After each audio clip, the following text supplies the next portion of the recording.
Thank you. Lord God, we ask that you come and bless this meeting of your people. Give us the gifts we all need. Help us to give one another the gifts of cooperation, of peace, deference, and justice. Give us voices of grace in the way that we care for one another as we seek to care for the dear ones entrusted to our medical care.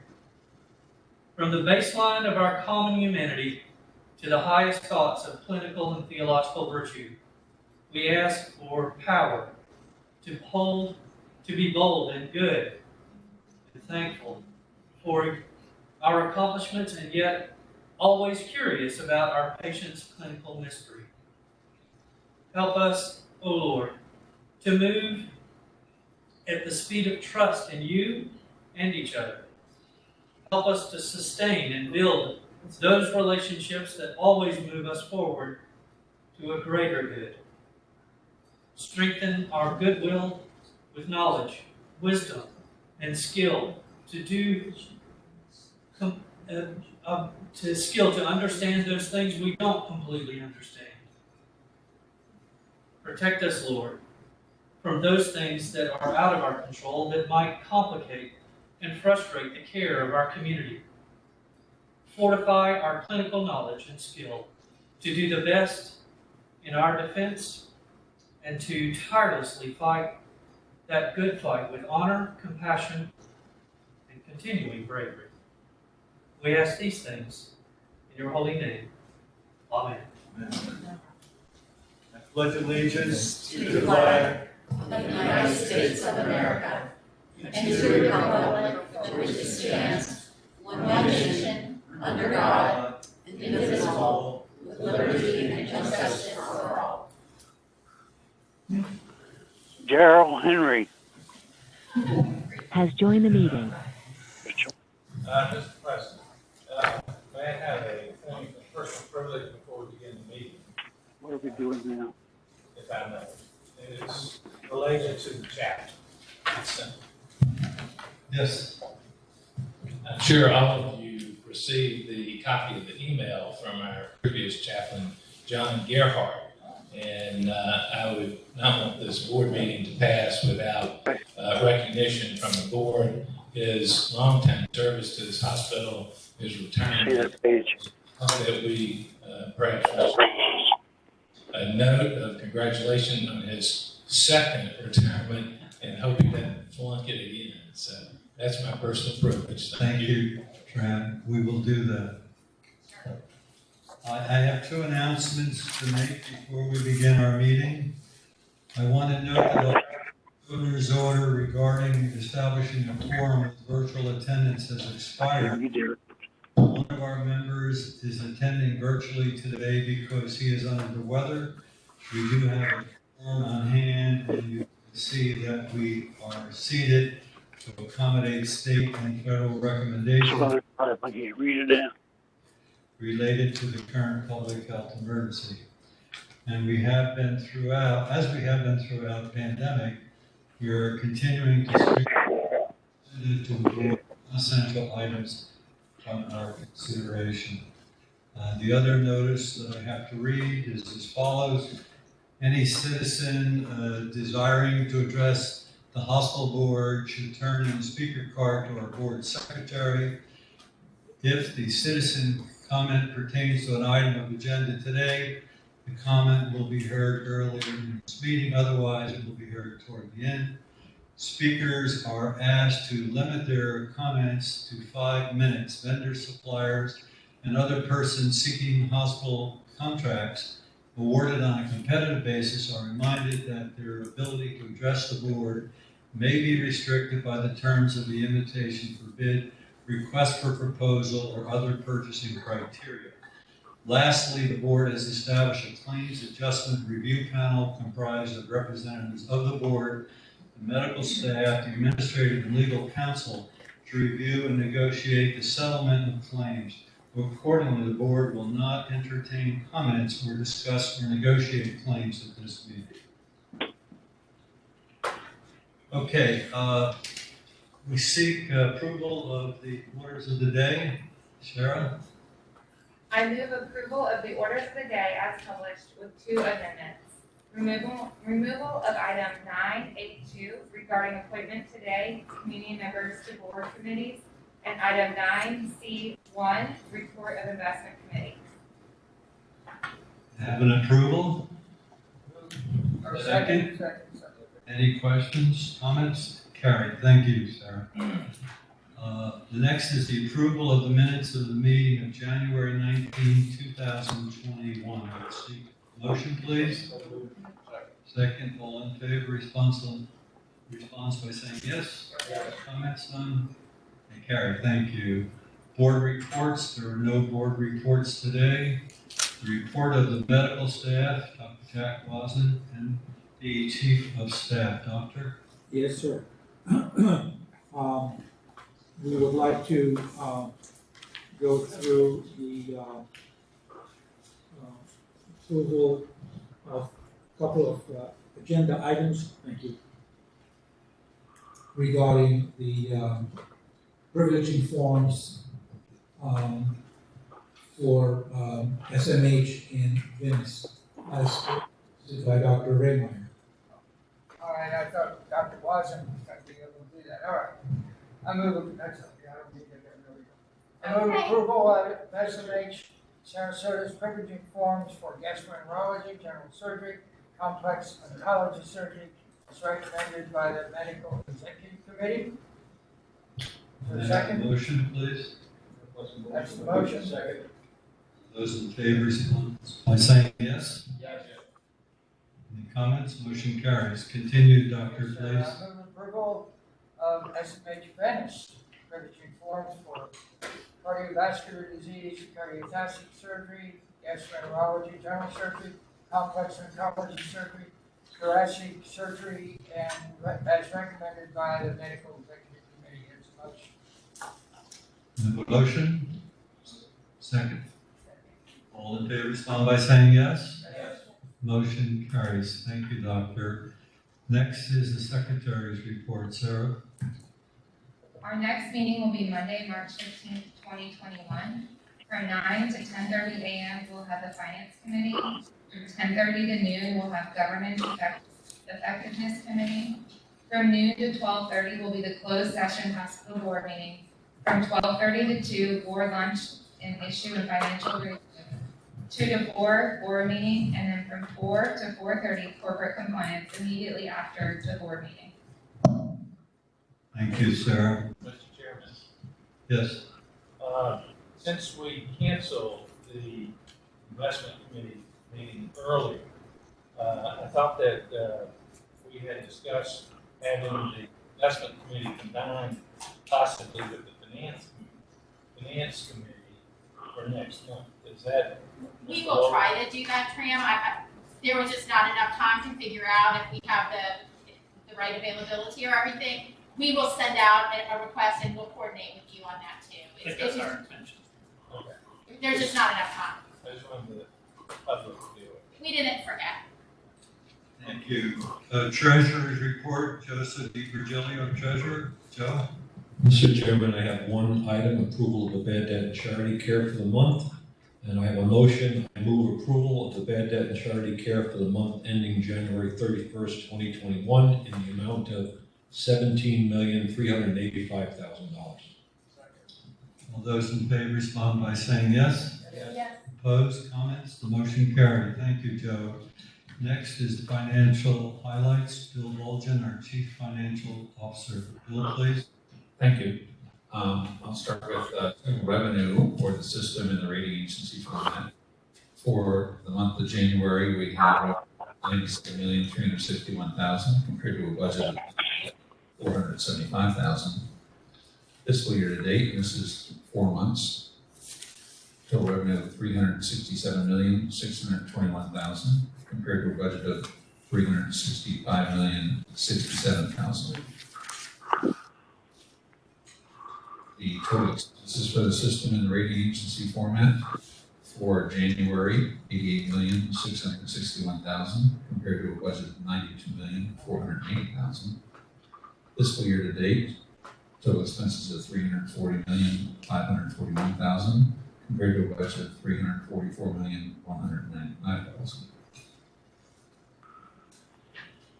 Our operating income for the system in the rating agency format for January, $8,700,000, which is an operating margin of 8.9%, compares favorably to the budget of $5,995,000, budgeted operating margin of 6.1%. Through 4 months of this fiscal year, operating income of $27,080,000, and so far that's an operating margin of 7.4%. We had budgeted operating income of $20,872,000. We had budgeted through 4 months an operating margin of 5.7%. Moving to statistics, and these are through 4 months of the fiscal year.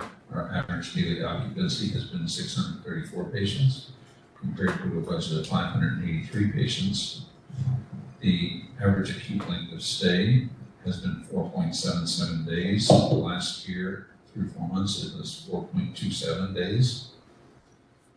Admissions through 4 months, 14,572 compared to a budget of 14,756. Continuous statistics, surgery cases through 4 months, 7,707 compared to a budget of 8,318. So far, we've had 1,222 births compared to a budget of 1,344. The outpatient registrations through the fiscal year to date, 156,202 compared to a budget of 164,993. And between our 2 emergency care centers, we've had 35,726 registrations compared to a budget of 42,070. And so far our fiscal year, our case mix index for all patients is 1.87, and for Medicare patients, 2.01. Bill, would you explain case mix to me? Certainly.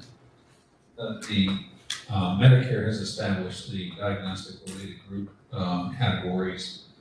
There's probably 600 some of those, and each one carries a weight which is used as a multiplier to a base dollar rate that we would get reimbursed. So by that multiplier, a open heart surgery, which has a higher weight, would get reimbursed more than, say, a hernia repair with a lower weight.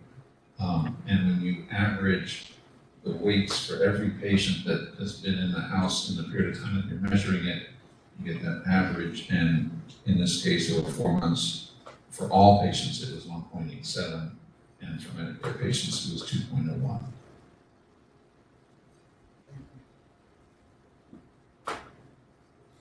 Who's my report? Mr. Any questions? Any questions? Thank you, Bill. Next up, committee reports, Governance Effectiveness Committee. Joseph D. Virgilio is the chair. Joe? Thank you, Mr. Chairman.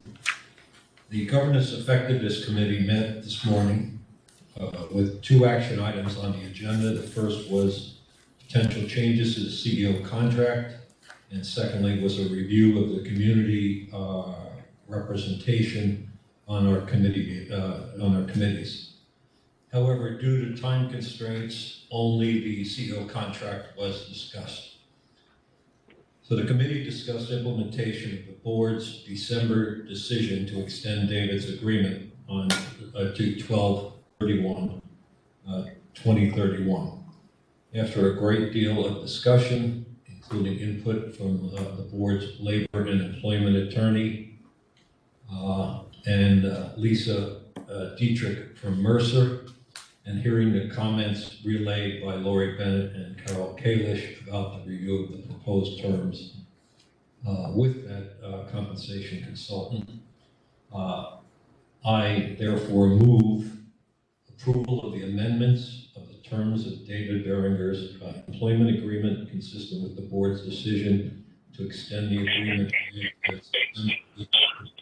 including expansion of the provisions regarding termination for cause, provisions regarding the results of the termination, and to authorize the chair to sign an agreement consistent with this recommendation and the other recommendations as more particularly articulated in discussions of the Governance Effectiveness Committee, as recommended by the Governance Effectiveness Committee.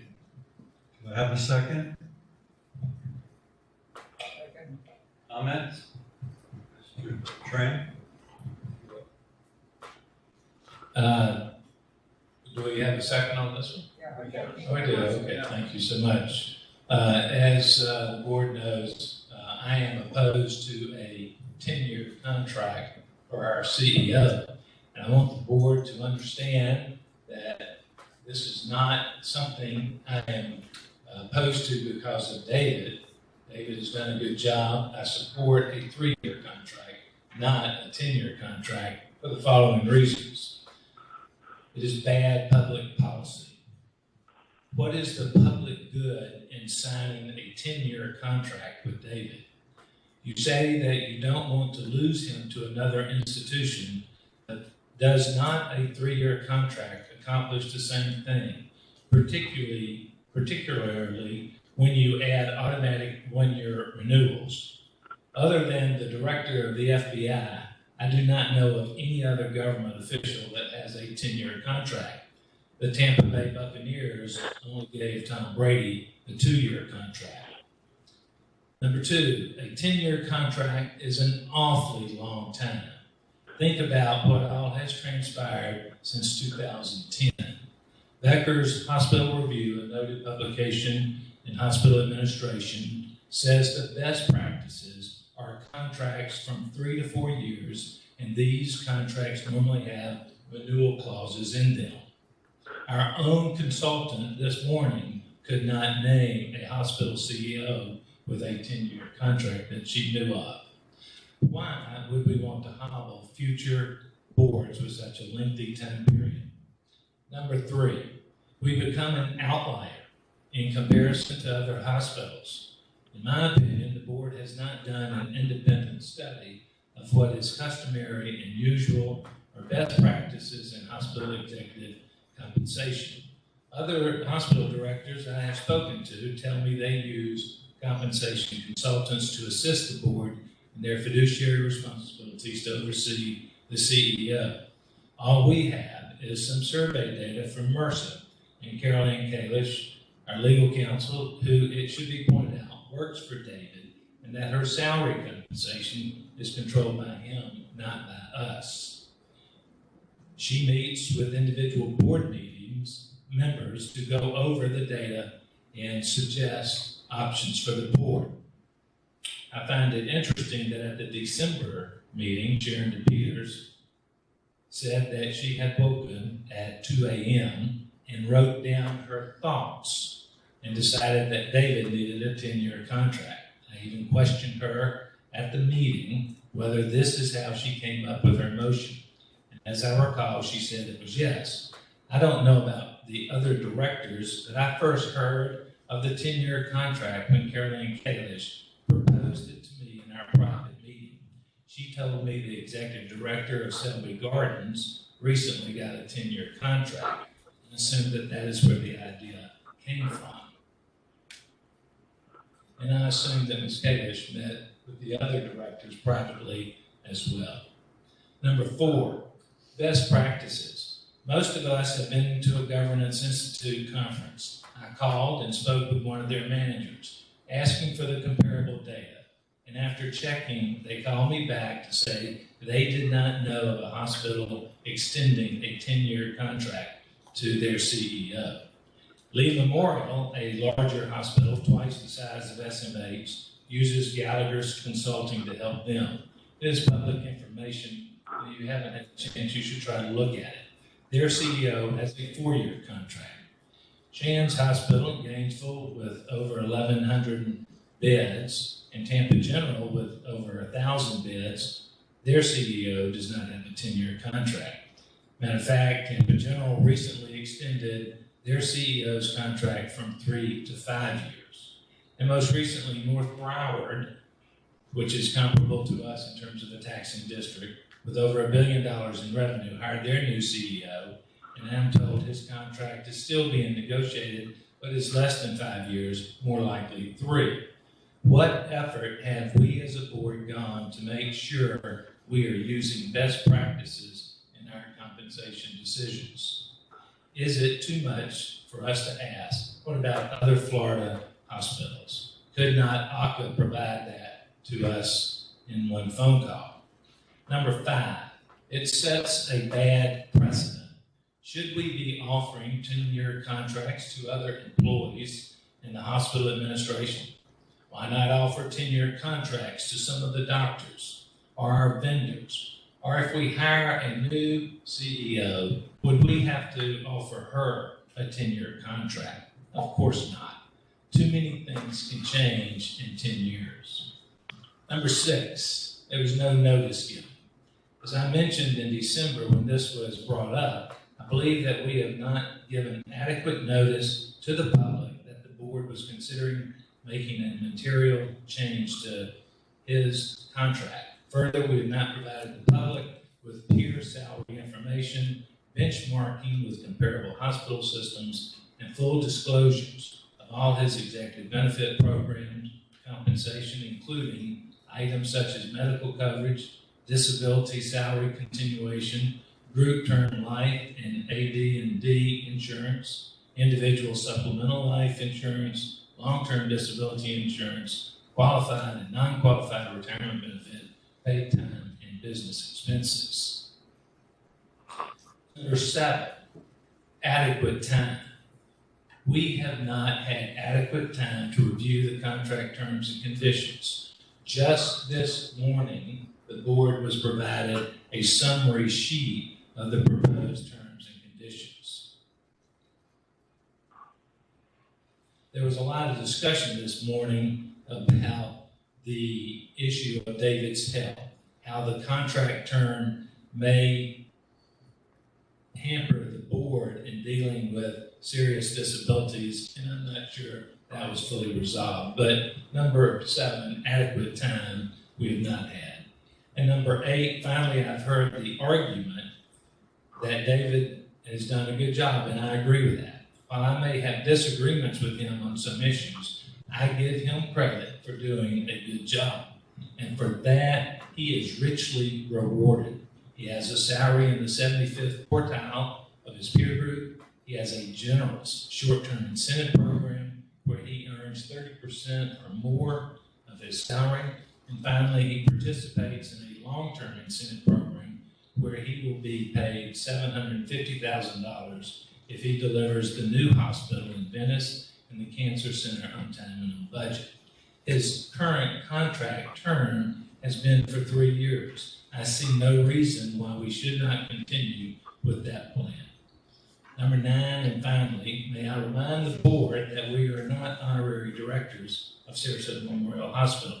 We were elected by the people of this county, and we have a fiduciary duty to the citizens of Sarasota County to be good stewards of our resources.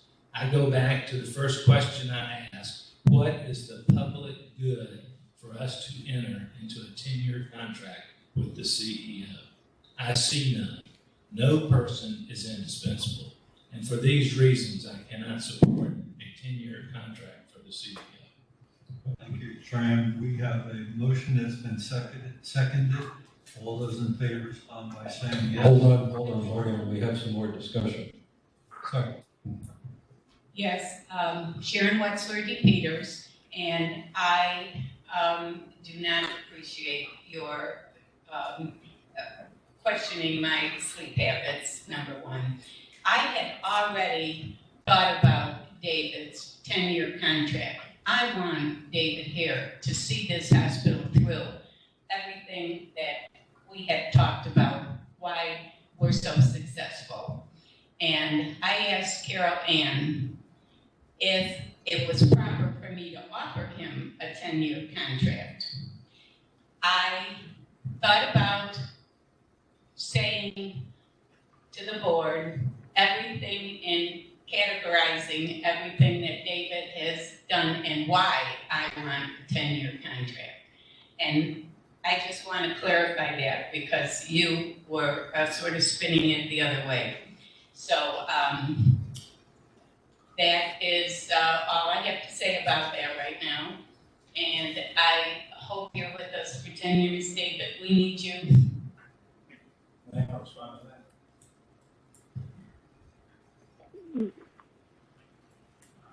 The heart of the comment is who came up with the idea of a 10-year contract?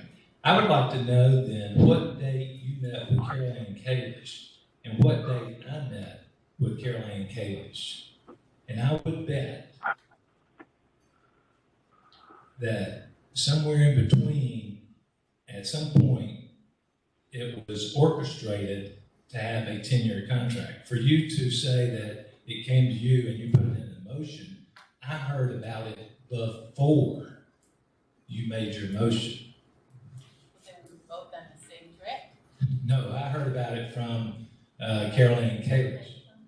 Okay, I'd like to go back to the vote. Jim, I would like to make a comment. Yeah, please. Trim brings up a number of points, but I think the most important, and I don't want to leave it there, that because we're elected board meeting members, for some reason, we haven't done what we need to do here. We heard Trim's comments before, we've heard them today. I've digested it, but I think the most important piece that I bring away from here is that in our discussions, everybody felt it was in the best interest of this system and thereby the constituents in Sarasota County and the environs there, that we be best served by a 10-year contract with David, which coincides with our 10-year strategic plan. Everybody has consistently said he's doing an excellent job, and by locking him in, and that's the important thing here, everybody's saying, well, we're committing the future boards to David. Our view right now going forward is we have a strategic plan. We have a plan that we just want to support. Up to this point, the execution of David and his team has been exceptional. I, for one, believe that if that's the case, let's lock it in, make sure the successful team stays here, and get our strategic plan implemented as successfully as we have in the past. And therefore, I don't believe that it's in the worst interest of our community to have a 10-year contract. I think in our particular circumstances, this is the best thing that we can do for our system. Thank you, Joe. So we have a Mr. Chairman, motion. I'd like to also add my thoughts to Go ahead, that. Brett. Building upon what Mr. DiVirgilio said, I want to say that the idea of potentially changing the CEO is not as easy as changing the tire on a car. It is very complex. We have an increasingly complex healthcare system with many relationships across this community. We are not a hospital to be compared by other hospitals in our region. We are a hospital to be compared by other healthcare systems in the country and indeed the world. This hospital, many times over, is the first one asked to begin a drug for a clinical trial to fight COVID. And may I remind you all, in December, these were just some of the rankings that we were reminded of that our hospital achieved in this past year under Mr. Behringer's leadership. We are listed among the nation's top 100 hospitals by IBM Watson Health and 50 top cardiovascular hospitals. SMH was named one of the world's best hospitals for the second year in a row in 2020 by Newsweek. SMH was named one of 37 standout hospitals with top ratings in 10 procedures in U.S. News Best Hospitals 2021 study. SMH received consecutive A grades on every patient safety report card from the Leapfrog Group since 2016.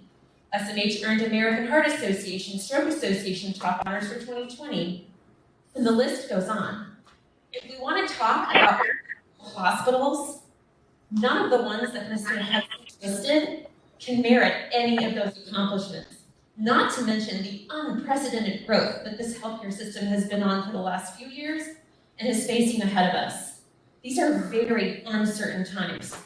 Just because our hospital has weathered this pandemic very well for the past year does not mean we are assured of easy sailing going forward. I think to borrow the words of my colleague, Dr. Redmeyer, 2 board meetings ago, we've become quite accustomed to great margins, but at a time when other hospitals are closing and many CEOs looking to retire and not have to deal with these difficult waters, I'm very grateful that we have a CEO who is willing to sign a 10-year contract, who could very easily go to many other healthcare systems across the country and earn a great deal more. And I would say that I believe I am 100% confident this is in the best interest of Sarasota County, in the best interest of its future and its patients that seek quality health care here. Thank you. Thank you, Britt. I'd like to. Briefly, please. Mr. Chairman, this is Gerald. Go ahead, Darrell.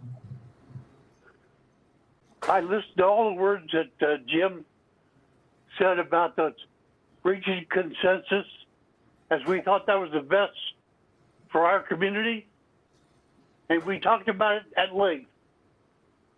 So I don't not agree with Tram that we have not achieved consensus.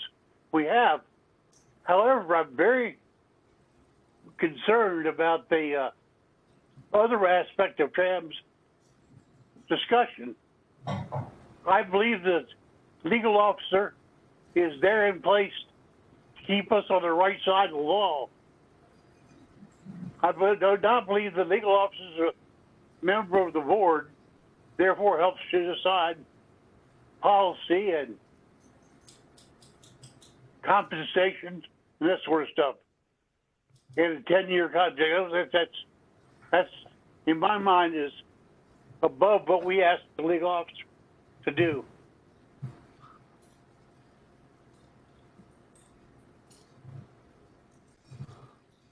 Thank you, Trent. Dr. Raymar? I'm continually surprised that Mr. Behringer would even offer this to the board. These girls are just got out of college, comes from New Orleans. You go any place you want to. So I don't know why he has agreed to it, but I think this board would be committing malpractice not to accept it, because we are locking him in. He's really not locking us in.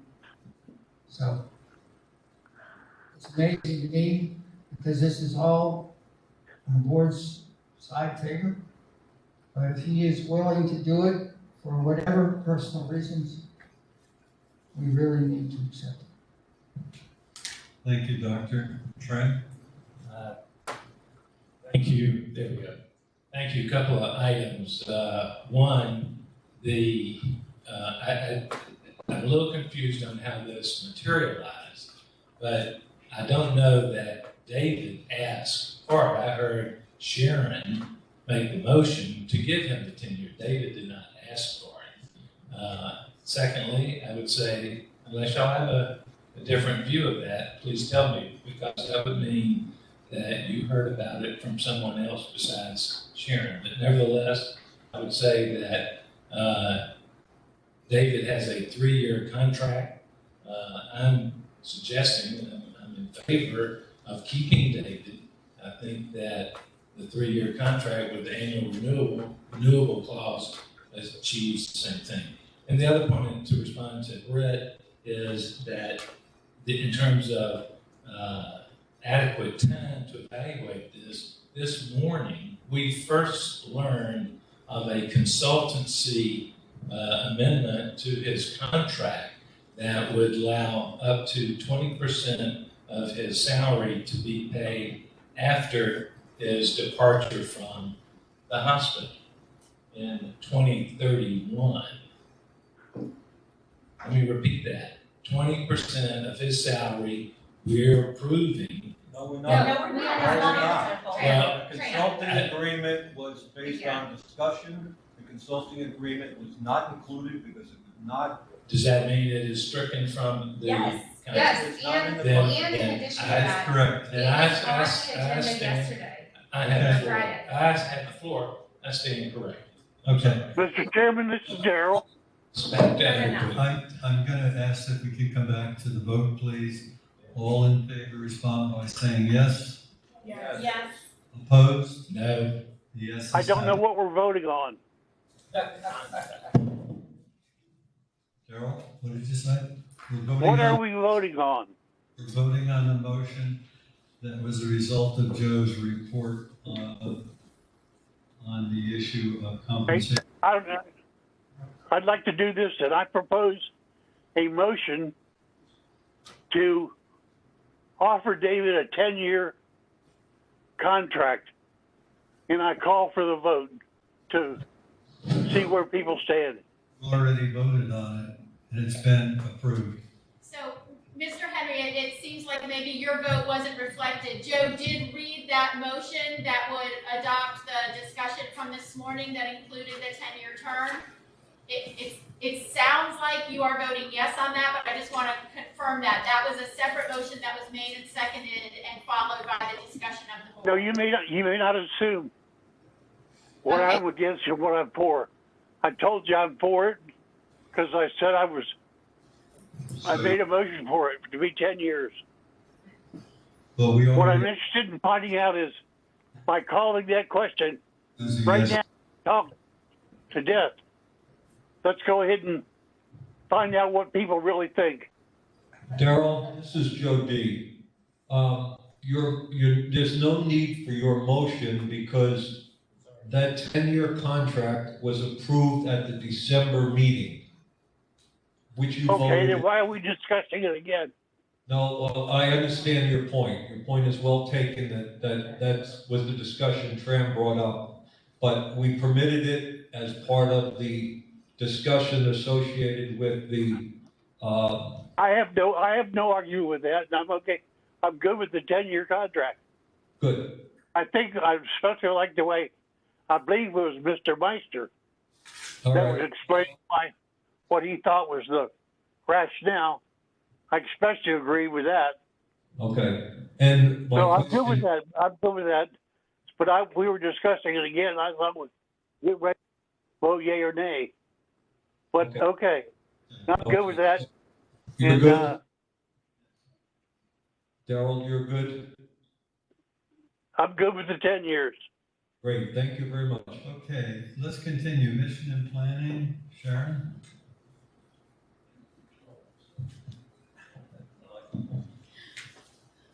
Okay, this morning at the board's Mission and Planning Committee meeting, Sharon Crouch, resident of Sarasota Memorial Hospital Venice campus, presented an overview of the current project under construction, including 110 private inpatient suites, 28 emergency treatment rooms, 6 operating suites plus 2 shell operating suites, a central energy plant, 60,000 square foot medical office building, and 425 space parking garage. She reviewed the service area population, which is growing faster than expected, especially in the high healthcare utilizing senior population. Community and physician support for the project is also very strong. The original project, developed under Certificate of Need laws, planned to transfer 90 beds from Sarasota campus to Venice. To address expected capacity constraints, a third inpatient bed tower was presented to include 181,000 Ms. Crouch also presented the strategic vision for the campus. William Wojcik, Chief Financial Officer, presented an update of his five-year projection inclusive of the impact of the proposed expansion. Next, Steps include performing conceptual schematic design for the inpatient bed tower 3 expansion plan and presenting budget estimates to the board for feedback and requesting full project funding approval. There is no motion necessary. This was presented for information only.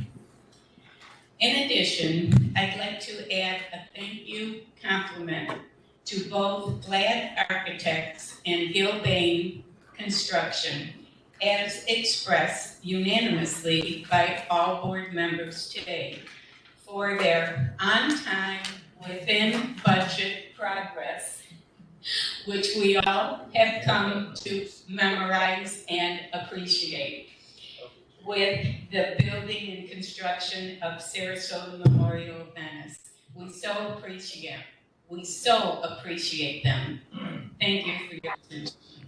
Thank you, Sharon. Up next, the President's Report, David Behringer, our President and CEO. David? Thank you, Mr. Chair. And thank you to the members of the board for your very kind remarks today. I very much appreciate it. Look forward to continuing service to you and this community and this healthcare system. I'm going to start with our card every month. Start in our 5 categories. Our first one being in service. Our likelihood we have a goal of having our likelihood of recommending our number of service areas greater than the 75th percentile. We have a goal of having 8 out of 10 of those at greater than 75th. We are 1 short of that at this point. We're at 7 out of 10, and I will show you the details on that here in just a minute. In the people category, our goal is to have our new hire retention being a percentage of our regular, full, and part-time employees hired in 2021 that are still employed as of September 30th, 2021. We have a goal of having a retention of 83% of that population, and I'm happy to report we are exceeding that at this point at 91.51%.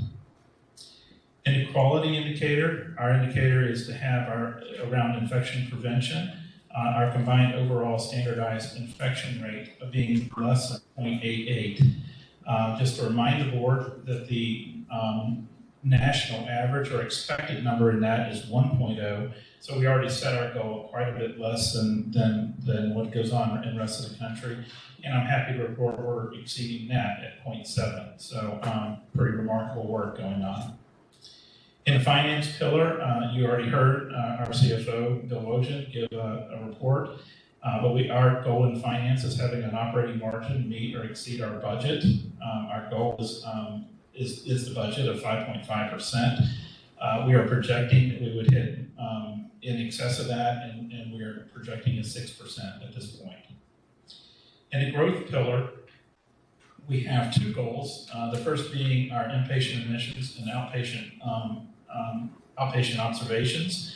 The goal being 51,164. We are projecting that we're coming in a little bit lower than that at this point at 49,887. On the outpatient registrations, we have a goal of being at 977,000 visits. We are projecting to miss that as well at 931,000. Looking at the patient experience report card, you can see the 10 care areas that we look at for likelihood of recommending listed on the left, starting with inpatient and ending with urgent care centers. You can see what our current score is on that in the next column over. In the national median score, which is not what we compare ourselves to, but we do provide that just for clarification, we have 8 of our 10 departments meeting or exceeding the 50th percentile. And when we look over at the 75th percentile score, we have 7 out of 10 meeting that high hurdle. The 3 that we are missing right now are, one is in Nicu, which is very odd to see that show up. I reported on this last month. We actually had one patient survey that came back at, quite honestly, a 0. And that negates all the 5s that you get, and so it's taken a little bit of time to catch up on that number. So I actually fully expect that we will continue to climb in there as we have for last month. Yes, sir. Did anybody reach out? Do we know who that survey person was? We do know who and the team. Behind these zeros? No, nothing that I could share in here. So. I'm sorry, what's this on? I just did reach out. Yeah, that's what it said. Oh, that's you. Okay. Yes, we did reach out. Yes, we understand it. No, I don't think we really want to talk about it on television. The Emergency Care Center at SMH, which is the main ER, has a score of 81, 75th percentile being 86. I will tell you the ER has been specifically has been challenged under COVID, and because of the volumes that are in the organization. Lori reported it to you earlier today during the board lunch. All the challenges that have gone on down there. I will tell you, is everybody's goal is to have scores that are higher than this, and that get flow moving at the end of the day more than anything. And I think she did a great job today of walking through that. But I will tell you, she's in constant conversation with myself, with Dr. Holland and his team, and with the nurses throughout the organization. Emergency Care Center at Northport is also 1 point below the 75th percentile. Once again, you have COVID issues that go on there, which flow as well, but they're very close to the goal, and I have a very expectation that they will continue to improve. Next slide is second dose delivery of COVID-19 has left vaccine. the meeting. During the past several weeks, Sarasota Memorial has focused on administering second Moderna vaccine doses to those who received their initial injection at SMH. The vaccine requires 2 doses for maximum protection. Our vaccine team also held second dose community events for nearly 3,000 people aged 65 and older at the hospital, and for about 400 seniors at our internal medicine practice in Newtown. Page 5, SMH COVID nurses attended the Super Bowl. A group of staff members from our 5 Aldermere Tower were the first frontline healthcare heroes to be invited by the Super Bowl, or by the NFL to the Super Bowl. The team who worked on one of our busiest COVID units were all invited personally by Commissioner Roger Goodell in a surprise Zoom call. So, we wish we could have sent 7,000 employees from here, but we were very grateful that the NFL reached out and invited 24 of our very deserving nurses, and they had the chance to go. SMH Cancer Team offers advanced chemotherapy. Sarasota Memorial is the first medical center on the Suncoast providing HIPEC, an advanced procedure that bathes cancer cells in a concentrated solution of heated chemotherapy before the patients ever leave the operating room. HIPEC is a treatment that, thanks to advances in surgical techniques and chemotherapy drugs, is now considered a potentially life-saving option for cancers once considered fatal. For patients with early cancer and benign conditions, HIPEC can be used as a potential long-term cure. For those with incurable cancer, it can be also palliative therapy that extends a patient's quality of life. And we do have 2 of our very specialized cancer surgeons that really pioneered this here. One of them just joining the organization in the past month or so. So it's giving you an idea of the level of care that we're continuing to advance. Robotic Pioneer performs 2,000 procedures, so we want to offer our congratulations to our one of our urologists here and our robotic surgery pioneer, Dr. Robert Carey, who recently reached an impressive milestone performing 2,000 Da Vinci robotic assisted surgeries. Da Vinci is the maker of intuitive surgical. I'm not sure what I wrote there. Da Vinci honored Dr. Carey, who is in this picture. He's the 4th from the left, and we want to just congratulate him on being here and thank him for all of his service to our community.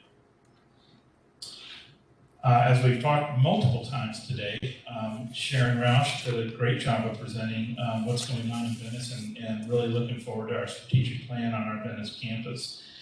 These are some pictures for the ongoing construction that's happening out there. And I think that the board gave her a new middle name on Budget on Time. But Sharon, we really appreciate everything you're doing to advance the cause. We also have our construction progress on our oncology tower that's on the main campus that anyone drives down 41 will see. We are making great strides on that. Lori Lang is personally overseeing that project as well. Lori, I don't think we can give you the same middle name, but we appreciate that you're on time and on budget as well. We are on time and on budget as well. So with that said, I'm happy to answer any other questions with anything going on in the organization. Any questions? Thank you, David. Karen, do we have any sign-ups or comments? No, sir, we do not. Okay, Caroline, legal matters. Please. Today I'm going to ask the board to adopt this resolution that will enable the system to seek reimbursement for Medicaid reimbursement for a citizen of the U.S. Virgin Islands who has been receiving care here. It's required by the Virgin Islands Medicaid Authority.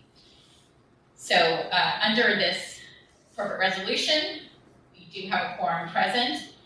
It was moved and duly seconded, which I will be asking you to do, that the following resolution be adopted.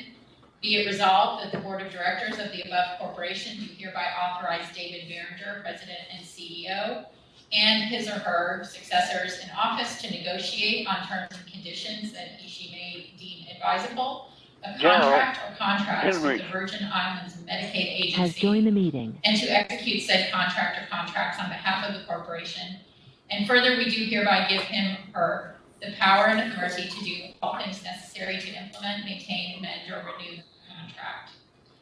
This resolution is required to be passed by a majority of those present here at the meeting and voting in accordance with the bylaws and articles of incorporation.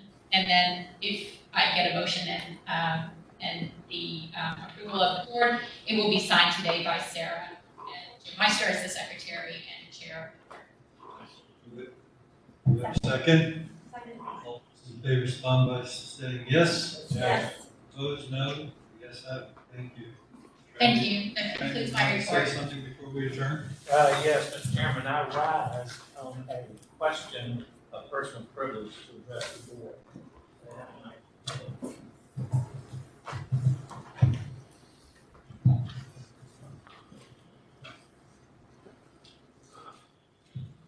Thank you. In light of the press accounts this weekend regarding the Doctor's Garden issue, I think it is important that I address the full board this afternoon and the public.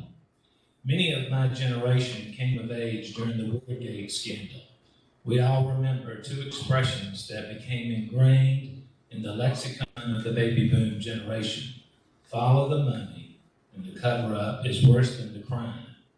In the Doctor's Garden matter, I did follow the money, and I found that management of Sarasota Memorial Hospital attempted to use hospital dollars to fund a PAC to influence political campaigns and elected officials. The Code of Conduct of Sarasota Memorial Hospital clearly states that hospital resources should not be used to fund political campaigns. Let me repeat that again. It's on page 22. The Sarasota Memorial Hospital Code of Conduct clearly states that hospital resources should not be used to fund political campaigns. Yet a contribution to a political action committee was made with senior staff involvement, and sadly the hospital board, this board, refused to investigate it. As background, beginning in 1992, Sarasota Memorial Hospital began buying doctors' office condos in the Doctor's Garden Association Medical Arts Building next to the hospital. In August of 2019, Sarasota Memorial bought the last condo unit and now has complete control and jurisdiction over the condo association. The building has been slated for demolition in our strategic plan. All 5 members of the condo association board are employees of Sarasota Memorial, and the Sarasota County Public Hospital District is now the sole member of the condo association. At the June 15th, 2020 meeting of the hospital board, it came to light that SMH management caused the Doctors Garden Condo Association to make a $50,000, and I quote, charitable contribution to a newly formed political action committee called Save Our Community Hospital. This is the PAC. This PAC was formed in January 2020 at the behest of SMH management. I started to follow the money. I discovered that in December of 2019, the Doctors Garden Board adopted a revised budget, which included a $275,000 assessment levied on Sarasota Memorial, ostensibly for capital improvements to repair a building which, as noted earlier, was slated for demolition. A mere 6 months later, on May the 28th, 2020, the DGA board met to dissolve and terminate the condo association. Their last official act, as reflected in the minutes, was to pass a motion to donate the remaining funds in the Doctor's Garden account, approximately $292,951 to the PAC. The facts of this case are not in dispute. Management, in their memo of July the 20th, in response to my audit report of that day, admits that the CEO discussed with me in October of 19 the idea to use the DGA as a, and I quote, unrestricted donor to a PAC. In the newspaper article, it is stated that hospital officials acknowledged that they have gone to extensive lengths to steer condo association money into the PAC, close quote. Management still claims it was legal. And I only ask that if it was legal, why did the hospital officials go to such elaborate means to hide the donation? Who is responsible for this, and why did management do this? The heart of this matter is whether the $50,000 contribution to the PAC was legal under Florida law, and whether DGA's $275,000 assessment for capital improvements was designed to surreptitiously fund the PAC and circumvent Florida law. Did the revised budget passed by the DGA board refer to the plan to contribute money to a PAC or even a charity? I have a copy of the budget, and nowhere in the budget does it refer to a PAC or a charitable contribution. Were any capital improvements scheduled or made? No, and the building remains unoccupied today. You can walk across the street and look at it. I recommended to this hospital board that an independent legal counsel be retained to render an opinion as to the legality of the $50,000 contribution and proposed a review of the $275,000 DGA capital assessment. On July the 20th, the board voted 8-1 to deny seeking an independent review of this matter. At the hospital board meeting on September the 21st, 2020, SMH management reported they had engaged an attorney in August to give an opinion, and I quote, going forward on what political activity is permissible and impermissible for the public hospital. Unfortunately, this will not include an investigation of the Doctor's Garden matter. As of today, February the 16th, we still have not seen the written opinion promised by the chief legal officer, and have been told, as recently in an email from David quoting Ms. Savage, that due to COVID, the attorney is not able to render an opinion despite having 6 months to provide such opinion. And as to management's assertion in the newspaper that KPMG auditors offered no objection, this is not true. They did not offer an opinion one way or the other, but said that the amount was immaterial in relation to the size of the hospital. As far as we know, the funds are still in the DG account from January's meeting, and according to SMH management, the donation to donate to the PAC has not been accepted and still stands. I want this to be clear. I have great respect for the doctors and nurses and staff of Sarasota Memorial Hospital. They have achieved great results over the years, and especially during this pandemic. As in Watergate, you must follow the money to get to the truth.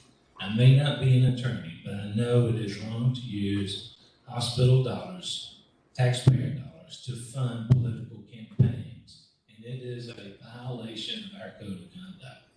As an elected hospital board member, I have a duty to the citizens who elected me.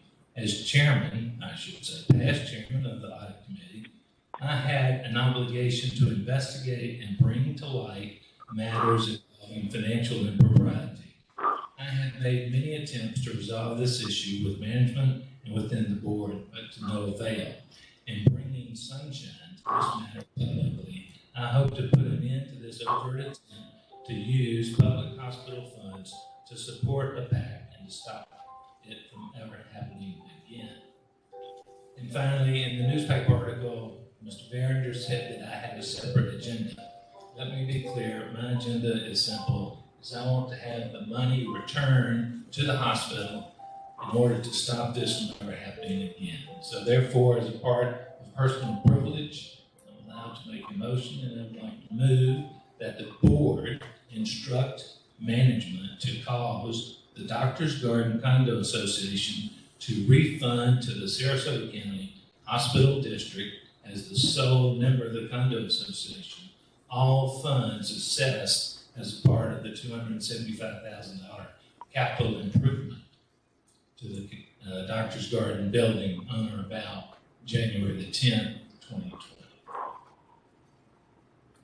I would gladly entertain a second if anyone would like to agree with that. Mr. Chairman, I am not hearing a second to that motion, so I must assume that this board, in a public meeting, in front of the press and all those out there in the audience, that y'all condone the effort to move hospital money into a PAC. And it's a shameful day at this hospital that our board would consent to do that. Mr. Chairman, I'd like to respond because this has been sitting out there. Trim, you have made these comments probably 4 times in either committee meetings or at the board meeting.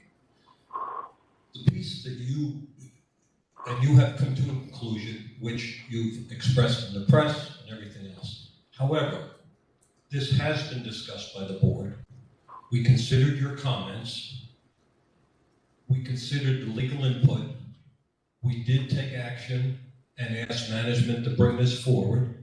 We discussed it this morning and told you it's going to be handled at the March Governance Committee meeting. It is going to be a prospective look because we've already been told that it was legal. You don't agree. I understand you don't agree. But the important piece here for the public to understand is that, quote, you made a discovery, you brought it forth. As a result of that discovery, management, the monies were returned, so there was no harm done. That's the piece that's never been out here. The harm was the intent. But once you brought this forward, everything reversed and a review is going on. I understand you haven't made a conclusion. The board has not agreed with your conclusion, and that's the most important part here. And by us not agreeing with you, that's been an egregious thing that we're doing.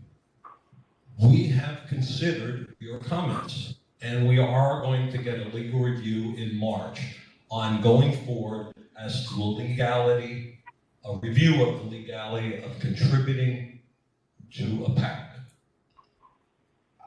My concern here is that you continue to put this out as a conclusion, and our only point here is we considered it, and took action as to what we are going to do as a board. You don't agree. I completely understand that. But the point I'm getting at here is that as we come to your conclusion, this matter will not rest. And like I said, I don't know where that goes. But as far as I'm concerned as a board member, we've done our due diligence. We've considered we've heard you over and over and over again. And because we don't agree with you, therefore we're not doing our appropriate action as a board. And I find that to be very, very problematic relative to any actions we take from here going forward. I'd like to continue at our next meeting. Well, I would like to respond to Joe. I hear his point. I still have personal privilege, Mr. Chairman.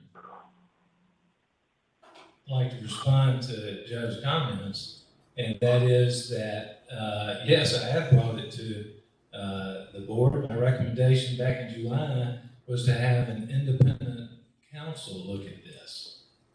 And it was shut out. It's like, nothing to see here, let's just move along. And to keep our heads in the sand, I think is a disservice to the people.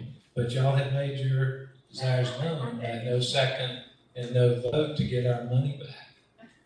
I can't. We have completed our agenda, the meeting is adjourned. Thank you. Another effort. Thank you, Mr.